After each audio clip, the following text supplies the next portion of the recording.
Hello and welcome to another exciting edition of Diaspora Network, where we celebrate Nigerians making remarkable strides around the globe. I'm Teniola Oyetayo. On the program today, we highlight Nigerians empowering communities and working tirelessly to ensure health equity for all. Our guest this week epitomizes this commitment. We hear from Professor Oluwatosin Olateju, the first Black woman in the U.S. state of Maryland to serve as a public health commissioner. But first, let's catch up on the latest news from the diaspora.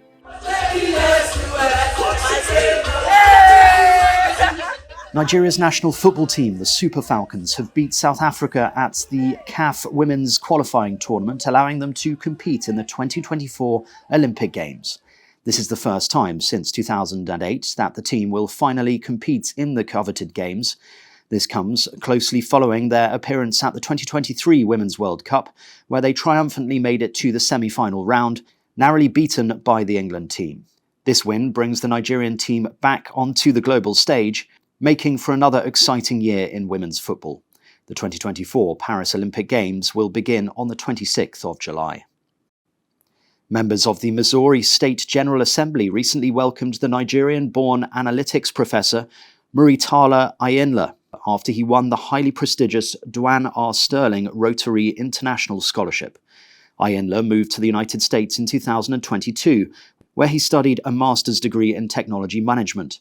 He then quickly began work as a graduate assistant at the School of Industrial Sciences and Technology. Speaking at the Missouri State Capitol in Jefferson City, the Lieutenant Governor of Missouri commended Ayenla for being a great ambassador for the state university where he works and Nigeria as a whole. The founder of Nollywood Travel Festival, US-based filmmaker and public speaker Michael Parish Ajiri has announced plans to make a circuit in Italy this year and enchant audiences with a selection of 20 films that highlight the creativity and talent of Nigerian filmmakers. Founded in 2016, the Nollywood Travel Film Festival is a platform created to showcase up-and-coming filmmakers, connect with like-minded creatives, and build bridges across continents. Ajiri said this year he plans to screen films in Milan, Florence, Rome, and Torino. The festival will kick off in May and will run for 4 weeks until June. Nigerian nursing student Cynthia Okoli has won a National Research Award from the Mental Health Student Hybrid after working on a clinical trial in Oxfordshire. The Oxford Brookes University student moved to the UK from Nigeria in 2019 to study business administration at the University of South Wales. However, after working as a part-time support worker on mental health wards, Cynthia was inspired to switch to a master's in the sciences. The MESH program is a pilot scheme which aims to provide nursing students with research experience while they carry out their clinical placements. Cynthia says she sees this award as a reflection of her passion in mental health research and a sign that her career shift was the right decision. I am ultimately grateful to God and the Nigerian Defense Academy conditioned me for this experience. I am grateful to my president. 24-year-old Princess Owowo has become the first ever female officer cadet from Nigeria to graduate from the UK's Royal Military Academy in Sandhurst. Cadet Princess is one of 135 other officer cadets to graduate during the RMAS Sovereign Parade in London. This special event concluded 44 weeks of intensive training, where the head of the French army represented His Majesty King Charles III in commemoration. Princess's graduation as the first female and 190th Nigerian graduate marks a significant milestone in the UK's long-standing commitment to supporting Nigeria's profession military education training. From London, Simon Pusey with your Diaspora Network News Wrap. Empowering communities for health equity is not just a goal, it's a mission for many Nigerians at home and abroad. Whether through grassroots initiatives or global organizations, they're championing access to quality healthcare and well-being for all. Let's take a look at some of them. Empowering communities for health equity involves creating environments where every individual, regardless of background or socioeconomic status, can achieve optimal health outcomes.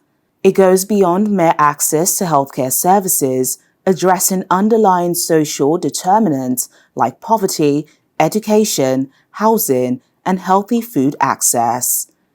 From overseeing international health issues to training, researching, and rendering practical medical services, many Nigerians are actively working to improve health outcomes on different levels across the diaspora. Tackling health disparities is a key focus in the National Health Service England. So much so that in January 2021, Dr. Bola Owolabi was appointed as the Director of Healthcare Inequalities, a new role influenced by newly emerged data on health inequalities surrounding the COVID-19 pandemic. She has since spearheaded the NHS Core 20+5 approach to narrowing healthcare inequalities in England. Professor Owolabi did her medical training in Nigeria and in the UK. She has worked as a GP in the NHS for over 20 years, during which time she has been the clinical commissioning lead for maternity, children and young people, and the National Specialty Advisor to NHS England and NHS Improvement. The year was 1989. In the United States, Dr. Philip Ozua's leadership as the CEO of Montefiore Medicine is reshaping healthcare delivery and promoting health equity in underserved communities. With decades of experience in providing comprehensive care services and advancing medical education, Dr. Ozua has led initiatives to expand access to quality healthcare. His commitment has earned him recognition as a leader in pediatric healthcare and medical education innovation. He earned his medical degree from the University of Ibadan, Nigeria, before moving to the United States for a master's degree in education from the University of Southern California. As the Dean of Calvin University School of Health, Michigan, Dr. Adejoke Ayola has made significant contributions to the advancement of community-based nursing and maternal and infant health with a focus on low-income women from diverse ethnic backgrounds. Dr. Ayola's work examining the relationship between the time of recognition of pregnancy and birth outcomes led her to create the Preconception Reproductive Knowledge Promotion Program. Funded by the Robert Wood Johnson Foundation, the initiative allows Calvin nursing students, under the supervision of staff, to teach women about the many aspects of reproductive health. Dr. Omolara Thomas Uwemedimo is a pediatrician, associate professor, researcher, social entrepreneur, and maternal child health advocate. She's CEO of Strong Children Wellness, an innovative telemedicine practice that addresses both unmet health and social needs for families in New York. She's also founder of Melanin, Medicine and Motherhood, an organization focused on empowering and supporting the personal development of women physicians of color to achieve their vision and build their capacity to support other women of color. As always, we've been following the activities of the Nigerians in the Diaspora Commission as they continue to engage citizens living abroad through various programs. Chairman of the Nigerians in Diaspora Commission, Mrs. Abike Dabiri Erewa, receives a delegation from the United States Agency for International Development, led by the country director, Melissa Jones, in her office in Abuja. At the meeting, the Commission agrees on a collaboration with the U.S. Agency for Diaspora Engagements, particularly on youth empowerment to deepen socio-economic development in the country. The United States has a large body of Nigerian-born Americans. They are the heart and soul of many parts of our country. And so our goal as USAID and as United States government is also to make that connection here in Nigeria. And so the opportunities to actually focus on young people. Remember, the focus on young people today advances generations to come. So our goal is to partner to ensure that we are addressing the needs of young people, that we are supporting them, that we are empowering them, because soon they will take the reins of the direction of this country. They are the foundation, right? We all care for our children. We all care for our grandchildren. And this is an opportunity to do so. For Mrs. Dabiri Erewa, the collaboration is appropriate and timely as its content aligns with the renewed hope agenda of President Bola Tinubu's administration, which is intentional about sector reforms and youth empowerment. The USAID also pledges to partner with NIDCOM on this year's National Diaspora Day celebrations. It's actually nice that we'll be partnering with the USAID on Diaspora Day and other activities that will involve the diaspora.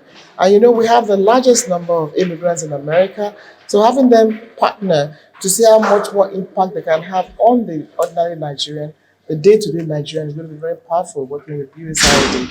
And their goal tallies with our goal of connecting with the diaspora to see what they can do in their home country. So I look forward to that partnership, and I look forward to a fantastic Diaspora Day with USAID as our partner. So it's going to be quite a lot of fun.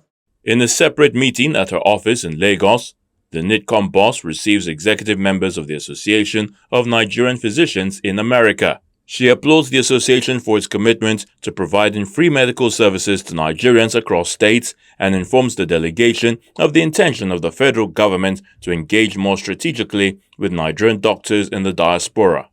The Tinubu administration is intentional about engaging Nigerian doctors in the diaspora. And that is why, for the first time, we have, of the two ministers, a minister specifically in charge of the diaspora. So we have the Minister of State focusing under his supervision, the issue of diaspora medical practitioners. So expect a lot of things, a lot of collaborations to happen. Mrs. Dabiri Erewa also received members of the Canada-Nigeria Business and Investment Summit. The purpose of the visit is to discuss the upcoming Nigeria-Canada Business Summit scheduled to hold in Canada on October the 8th to the 11th. And finally, Lagos State Governor Babajide Sanwo-Olu, accompanied by the NIDCOM chairman alongside the Lagos State Commissioner for Culture and Tourism, visited various historical sites in Badagry, where the governor reiterated his commitment to make the Badagry axis of the state a tourist attraction city. The governor also pledged his support for the annual Diaspora Door of Return Festival, which is expected to take place on October the 3rd. And now our guest today is Professor Oluwatosin Olateju, a leader in the field of public health and community empowerment. Professor Oluwatosin Olateju is an assistant professor of nursing at Coppin State University, Maryland, USA. She is a grassroots public health nurse leader with extensive experience working in Maryland's hospitals and local health departments, implementing, managing, and evaluating several critical health programs. In 2023, Professor Olateju was appointed by Governor Wes Moore of Maryland and made history as the first black woman to serve as state commissioner and co-chair of the newly established Commission on Public Health. In her role, she leads efforts to assess the foundational public health capabilities of the state, as well as local health departments, and makes recommendations for improving the health of nearly 6.3 million Marylanders.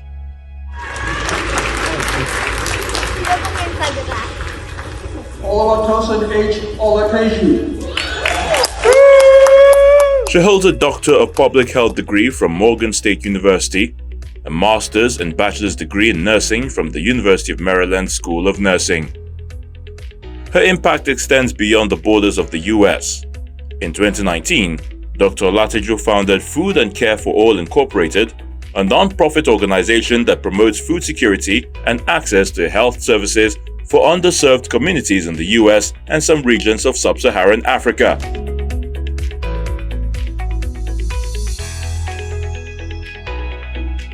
In 2021, she established Meals for Kids Initiative, a non-profit organization based in Nigeria working to reduce food insecurity, obesity, and poor health in needy children through the provision of healthy and nutritional breakfast and lunch to partnering schools in underserved communities at no cost. Her efforts have not gone unnoticed, as she has been recognized internationally for her philanthropic work. In 2021, Professor Olateju sponsored the commission of a sick bay with a station nurse at Baptist Grammar School, Iresi, her hometown in Osun State, to provide the students and community members with free healthcare services.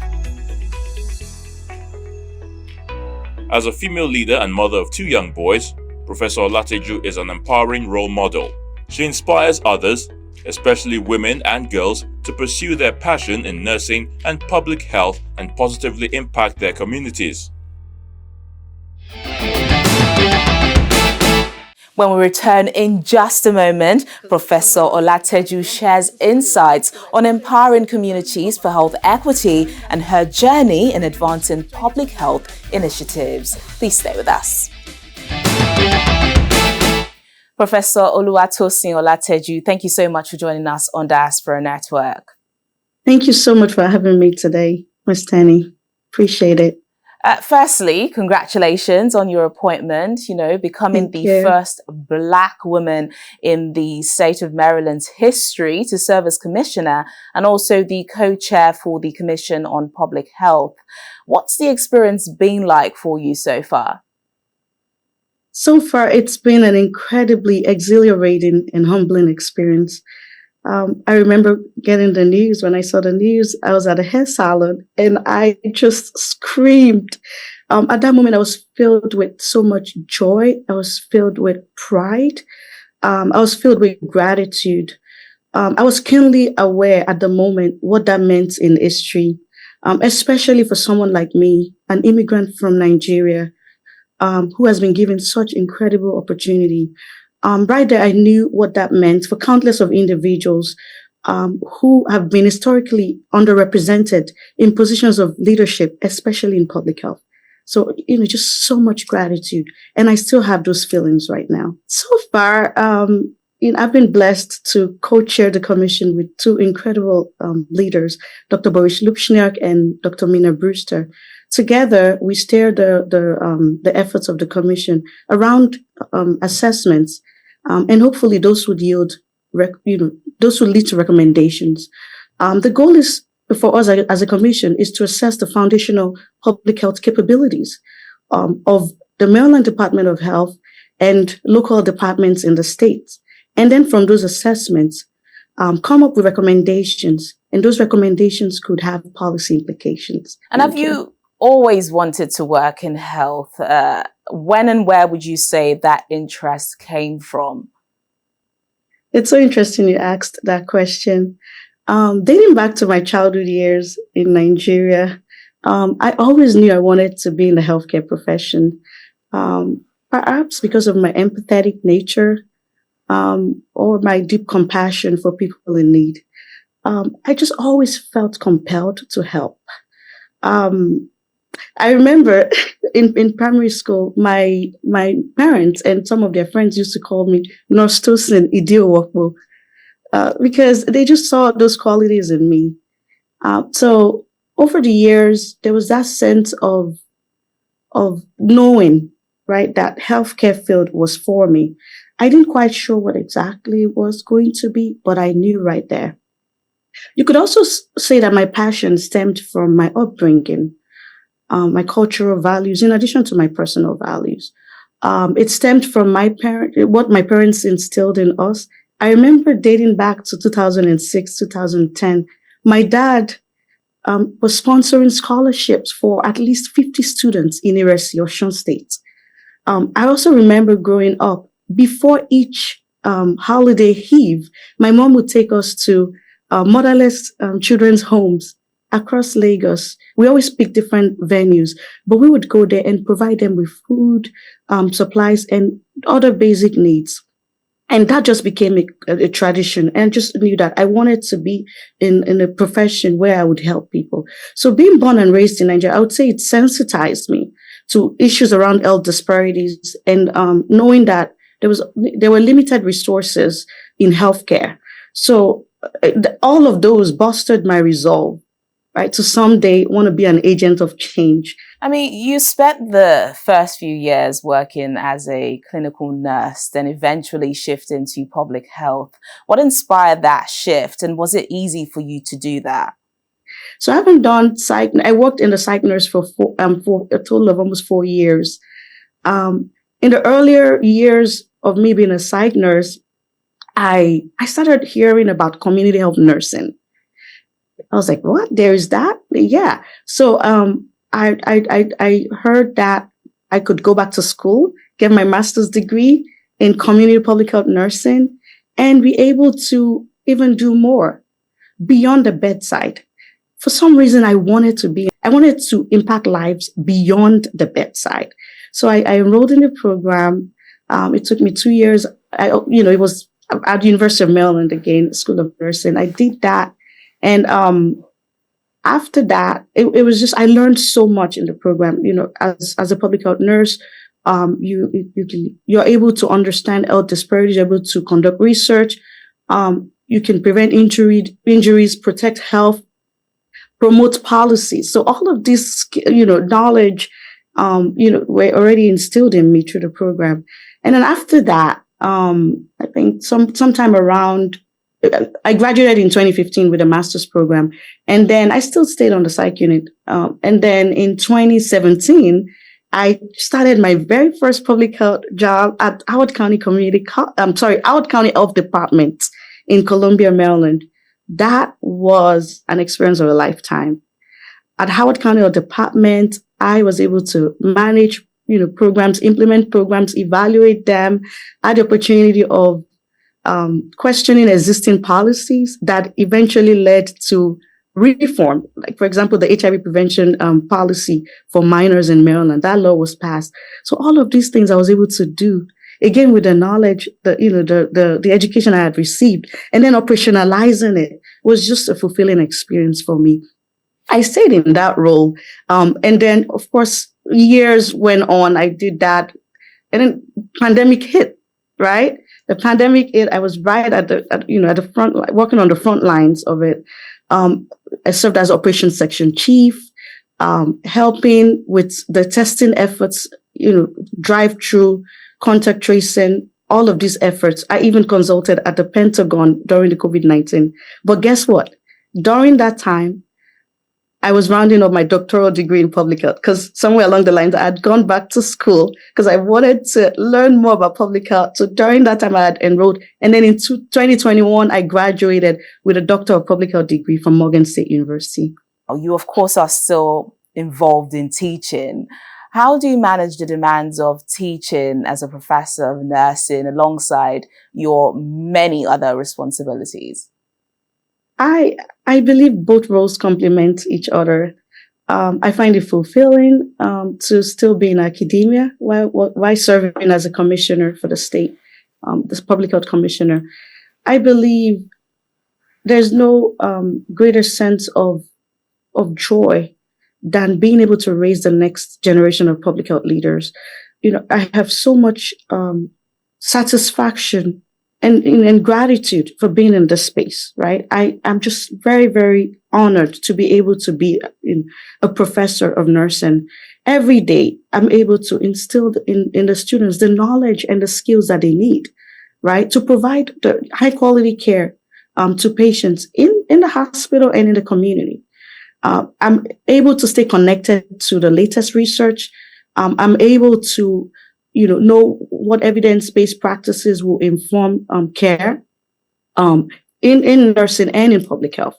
And on the other hand, serving as a public health commissioner gives me the opportunity to operationalize the knowledge that I'm gaining as a professor, right?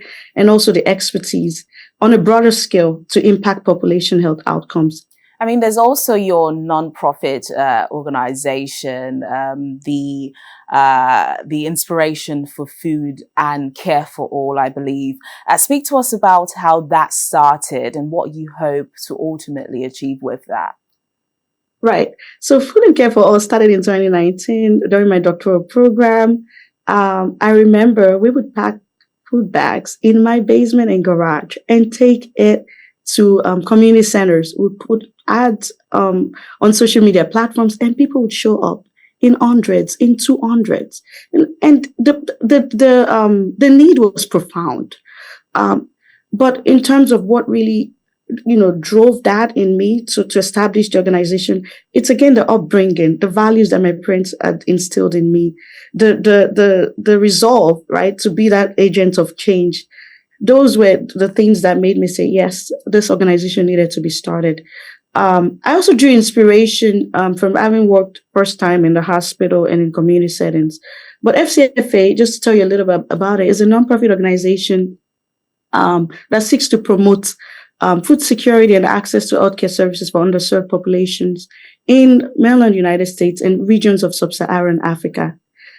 Tenny, since 2019, especially the very first year it was established, we actually took a trip to Nigeria. We went to Osun State and served several local governments, right? Ilaorogun, Ifedayo, Boluwaduro, in Osun State, in Iresi, Osun State. We served no less than 300 households with comprehensive food packages. And also we did, we provided healthcare services. But again, we knew right that it wasn't going to be a one-time thing. We have since then gone back. We established a sick bay, right, in Osun State at Baptist Grammar School, Osun State. The sick bay provides healthcare services to students in Baptist Grammar School. The sick bay is still going on right now. It's the first in the community. And interestingly, it's still the only nursing sick bay. These are just some examples of initiatives that, that I have been fortunate to take part in Nigeria, even while still here, while, either working in the public health space or the nursing space, while serving as a commissioner. And I hope to continue to do that. All right, then, Professor Olateju, it's been a pleasure speaking to you on Diaspora Network. Thank you so much for your time. Thank you so much for having me, Tenny. And that brings us to the end of this edition of Diaspora Network. Remember, you can catch more inspiring stories of Nigerians making their mark on the global stage on our YouTube channel and website, channelstv.com. Until next time, I'm Tenyola Oyetayo. Bye for now.